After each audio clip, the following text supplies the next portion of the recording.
এবার ইরানের সোজা সাপটা বার্তা, জ্যাকোপাতে আর বিশ্বাস নেই তাদের, চাই নতুন চুক্তি। 2025 সালে এসে ইরান পরমাণু কূটনীতি আবারও এক নতুন মোড়ে। ঐতিহাসিক 2015 সালের জয়েন্ট কম্প্রিহেন্সিভ প্ল্যান অব অ্যাকশনে জ্যাকোপা এখন ইরানের চোখে অপ্রয়োজনীয় ও অসম্পূর্ণ। সম্প্রতি সংবাদ মাধ্যম মেহের নিউজের এক প্রতিবেদনে উঠে এসেছে ইরানের পররাষ্ট্রমন্ত্রী আব্বাস আরাকচির সদ্য প্রকাশিত এক বক্তব্য, যা নিয়ে তোলপাড় গোটা বিশ্ব।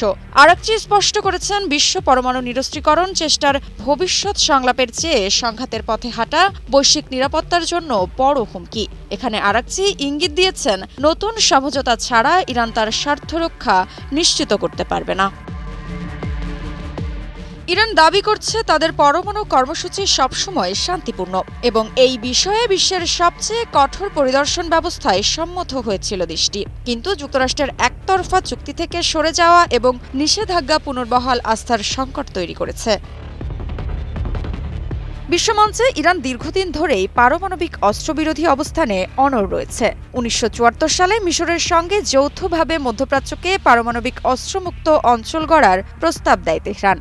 এমনকি সর্বোচ্চ ধর্মীয় নেতা আয়াতুল্লাহ আলী খামেনি ফতোয়ার মাধ্যমে পরমাণু অস্ত্রকে ইসলামিকভাবে হারাম ঘোষণা করা হয়। কিন্তু পশ্চিমা বিশ্ব, বিশেষ করে যুক্তরাষ্ট্রের কিছু স্বার্থান্বেষী গোষ্ঠী ইরানের কর্মসূচিকে আজও সন্দেহের চোখে দেখে। এই সন্দেহের জাল ছিঁড়ে কূটনৈতিক সমঝোতার নতুন দিগন্তের কথা বলেছেন আরাকচি। তিনি ইঙ্গিত দিয়েছেন, শুধু রাজনৈতিক স্বার্থ নয়, ইরানের বাণিজ্যিক সম্ভাবনাও বিশাল। বুশেহর পারমাণবিক বিদ্যুৎ কেন্দ্র ছাড়াও 19টি নতুন রিঅ্যাক্টর নির্মাণের পরিকল্পনা যুক্তরাষ্ট্রের জন্য বিলিয়ন ডলারের বিনিয়োগের সুযোগ তৈরি করতে পারে। ইরানের বার্তা আজ স্পষ্ট, পুরনো চুক্তি যথেষ্ট নয়, সমান মর্যাদা ভিত্তিক নতুন সমঝোতা ছাড়া আস্থা ফিরবে না। আব্বাস আরাকচির ভাষ্য অনুযায়ী ইরান কোনো গোপন এজেন্ডা নয়, বরং যুক্তরাষ্ট্রের সঙ্গে পারস্পরিক শ্রদ্ধার ভিত্তিতে কূটনৈতিক সমঝোতায় আগ্রহী। তিনি সরাসরি বলেছেন, ইরান এনপিটি দেশ হিসেবে পরমাণু কর্মসূচিতে শান্তিপূর্ণ ব্যবহারের অধিকার ভোগ করে এবং সেই অধিকার রক্ষায় আপোষহীন। বিশ্বের প্রথম ও একমাত্র দেশ হিসেবে ইরানের সর্বোচ্চ ধর্মীয় নেতার ফতোয়া রয়েছে পরমাণু অস্ত্রের বিরুদ্ধে, যা শুধু রাজনৈতিক নয়, ধর্মীয় নীতির মধ্যেও এই ইস্যুতে কঠোর অবস্থান নিশ্চিত করে। 2015 সালের জ্যাকোপা চুক্তি ইরানকে বিশ্ব ইতিহাসের সবচেয়ে কঠোর পরিদর্শন ব্যবস্থায় সম্মতি দিতে বাধ্য হয়েছিল। কিন্তু ট্রাম্প প্রশাসনের অধীনে যুক্তরাষ্ট্রের একতরফা সরে আসা এবং নিষেধাজ্ঞার পুনর্বহাল তেহরানের কাছে আস্থার বড় সংকেত দেয়। আরাকচি আরও বলেন, ইরান তার প্রতিশ্রুতি রক্ষা করেছে, এমনকি যুক্তরাষ্ট্রের জাতীয় গোয়েন্দা সংস্থাও তাদের মূল্যায়ন প্রতিবেদনে এই সত্য স্বীকার করেছে। স্বাস্থ্যকর অল টাইম হানিকম, সব সময় অল টাইম হেলদি লাইফ। তবে ইরানের মতে বর্তমানে আলোচনার নামে পুরনো চুক্তির ছায়া টেনে আনার চেষ্টায় যুক্ত হয়েছে কিছু বিশেষ স্বার্থান্বেষী গোষ্ঠী। এই গোষ্ঠীর প্রচারকরা দাবি করছে, আলোচনায় পুরনো জ্যাকোপার পুনরাবৃত্তি হতে চলেছে। এ বিষয়ে আরাকচি বলেছেন, বাস্তবতা একেবারেই ভিন্ন। ইরান চায় নতুন সমঝোতা, যেখানে তাদের অর্থনৈতিক স্বার্থ নিশ্চয়তা পাবে এবং সব পক্ষের উদ্বেগের সমাধান হবে।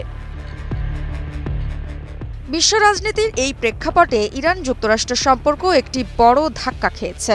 তবে আরাকচি দেখাচ্ছেন, বাণিজ্যিক সম্পর্ক নতুন করে গড়ে তোলার দ্বার উন্মুক্ত রয়েছে। ইরানের পারমাণবিক প্রকল্পে মার্কিন কোম্পানিগুলোর জন্য রয়েছে কোটি কোটি ডলারের বিনিয়োগের সুযোগ। তেহরানের পরিকল্পনা, বুশেহর পরমাণু বিদ্যুৎ কেন্দ্র ছাড়িয়ে অন্তত 19টি নতুন রিঅ্যাক্টর নির্মাণ।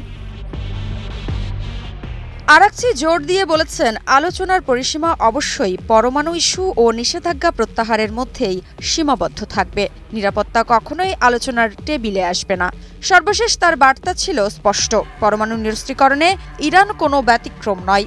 সমান অধিকার ও সমান দায়িত্বে বিশ্বাসী ইরান কূটনৈতিক বন্ধ দরজা থেকে আলোচনার টেবিলে ফিরিয়ে আনতে চায়। তবে সেই পথ শুরু হবে পারস্পরিক সম্মান আর ন্যায়সঙ্গত সমঝোতার ভিত্তিতে। ইরানের অবস্থান স্পষ্ট, পুরনো চুক্তি অতীত, নতুন সমঝোতা ছাড়া বিশ্বাস গড়া অসম্ভব। বিশ্ব যখন নতুন সংকট এড়াতে কূটনৈতিক সমঝোতার পথ খুঁজছে, ঠিক তখনই তেহরান নিজের অবস্থান এক কথায় পরিষ্কার করেছে, সমান মর্যাদা চাই, চাপের কাছে মাথা নোয়াবো না। মৃত্তিকা বিশ্বাস, নিউজ 24।